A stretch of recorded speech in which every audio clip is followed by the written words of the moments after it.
Hello everybody, it's Mrs. Gaines and I would like to read you chapter 18. You Can Do It, Brother. It was autumn. The procession on the river was headed by a washing tub drawn by 6 geese. Men swam behind it. All the barges and lighters were decorated with flags and flowers and white rags that fluttered like feathers of swans. Some of the men were being rolled down the river in barrels, to hoots of laughter. The banks were lined with watchers, all dressed in bright rags and shiny coats, playing bugles and beating drums. A family of beggars were singing hymns, and the tiny voices of the children piped like birds.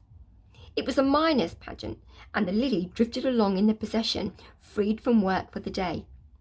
Nick and his fellows shouted to each other and sang. Drawn up among the watching people were some painted wagons.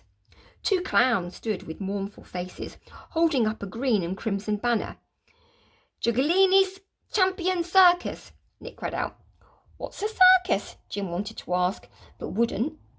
The showman's family came out of their wagon to watch. The man and woman each carried a child, and the older children danced round them. A boy of Jim's age did a handstand and waggled his feet at the barges. Jim waved to him and the boy dropped down, waved and swung up again. "See," the voice in his head said, "another brother, Jim. They're all over the place, ain't they?" For a time, as the procession sailed past, the circus boy ran alongside the Lily, waving and shouting.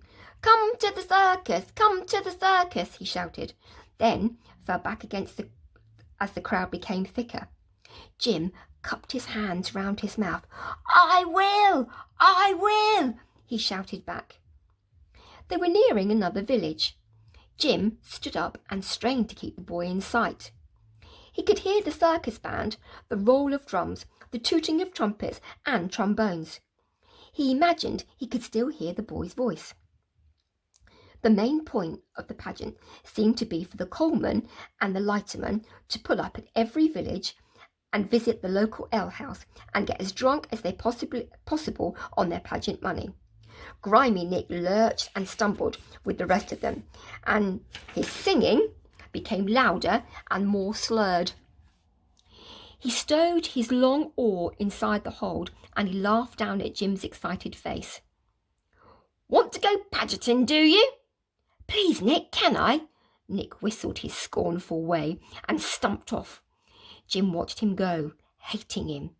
He crouched down by Snipe, fingering the rope round his neck.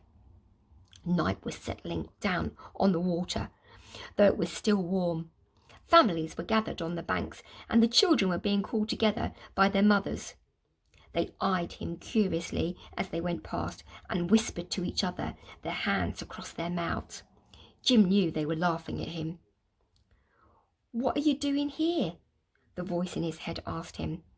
"Tied up like an animal, eating and sleeping like an animal, no one to talk to.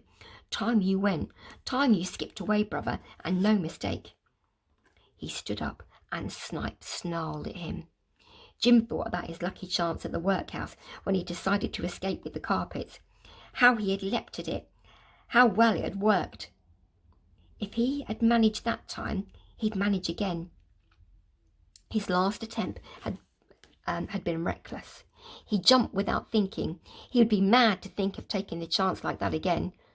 But this time his thoughts were calm and steady.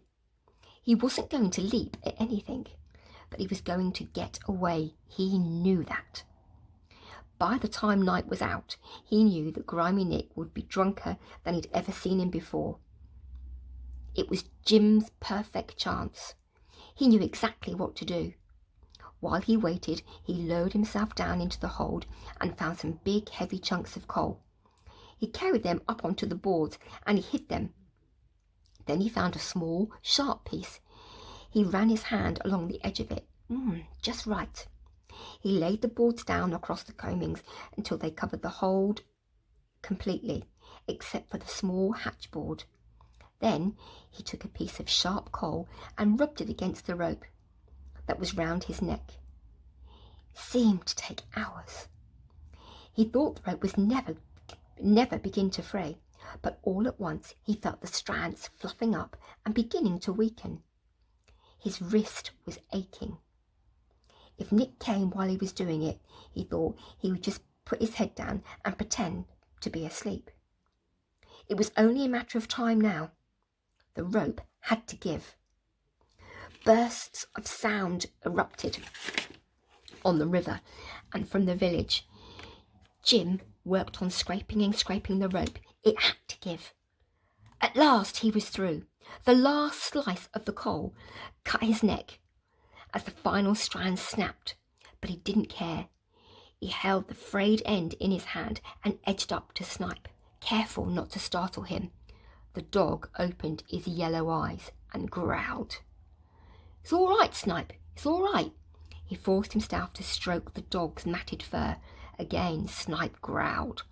Jim kept on stroking him and talking to him really softly, all the time listening out for grimy Nick. At last, he judged the dog to be calm enough. He slipped the rope round Snape's neck and secured it. Good. Then he heard Nick coming back, singing and stumbling along the riverbank.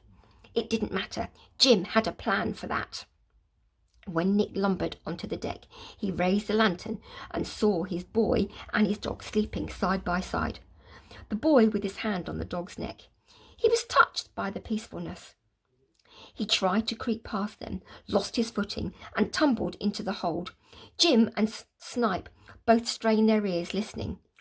Almost at once, Nick's breathing steadied into a rumbling snore. For a long time, Jim waited. On shore, all the voices that had quietened down. The hens and the dogs, the cows and the pigs, in all the backyards of all the villages, had all settled in for the night. Jim stirred slowly. Snipe half woke.